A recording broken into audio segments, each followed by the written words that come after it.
Do you feel connected to nature? Do you feel like nature is an important part of your life? I feel like nature's an important, way important part of humanity. So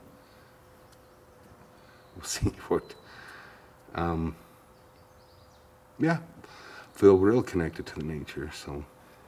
Now, Ross, I can see you're a little emotional, a little nervous. Yeah. Can you tell me what you're feeling? What are you reacting? Just never really sat down and had somebody ask me what they thought, or how you would think, and you know, like he says,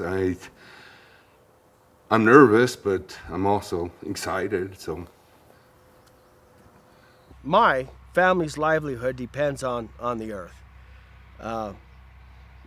I've shared with you our garden tomatoes. We eat out of the garden. We eat our own beef. We share with others. I see myself as a steward of the land. Family farms are scratching out a living, doing the very best they can, taking care of the water resources we have, taking care of the animal resources we have to provide. You're either praying for rain, or you're thanking people for rain, or the new cattle crop, or you're praying for your crops that you just planted and the harvest time. There's always a give and take. So yeah, so you have to have some respect and appreciate and gratitude for what you have around you. When the rains come, yeah, you get out here and look at the stars at night. It is so beautiful. It is. You know, you can feel it, you can see it, and it's a part of us. It can't not be part of us. If we're not a part of us, we're living too far behind, or we're too far ahead. We're not present anymore. So, in this area, I believe you could go out there on the desert and walk in places where you can be pretty sure there's never been another human being walk, or if there was, it was probably thousands of years ago. So, you know, you can be out there, you can be all alone, and just let your mind wander and drift. The farmers and the ranchers here, they live or die by their property, by their cattle, by their land, and their water.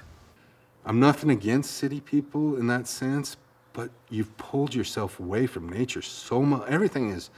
Most of that was like up north in Salt Lake and up into Spanish Fork. Most of that was cherry trees, beautiful orchards, grasslands. Now it's nothing but buildings and they're the biggest freaking ones that vote green, but they're the ones that do the most damage.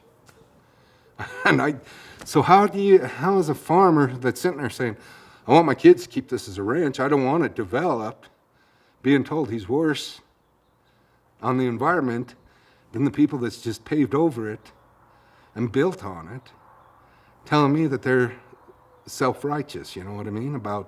Because I donated to Greenpeace or something like that. It's like, I'm probably more green than you'll ever be, because I believe I have to live with Mother Nature. I am very proud of what I do. When John and I work the fields together, we have seriously been teased how romantic his and hers tractors, because he's on one side of the field doing something with his equipment, and I'm on another side of the field following behind with finishing up working the fields or whatever.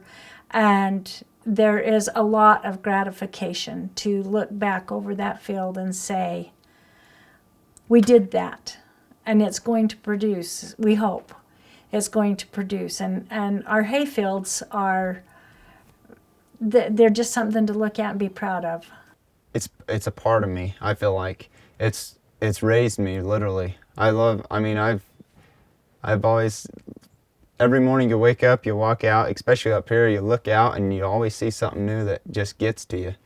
And it's amazing. It's a blessing we definitely have been given, that's for sure.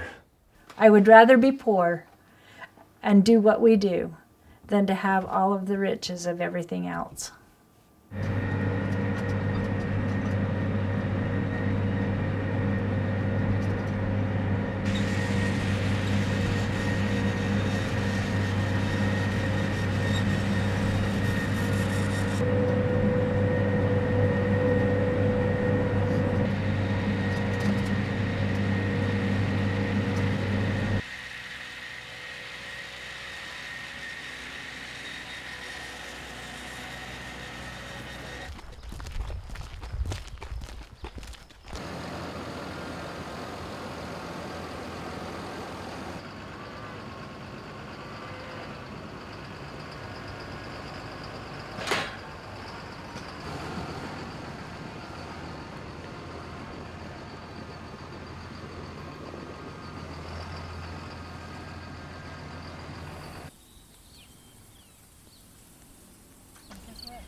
Okay.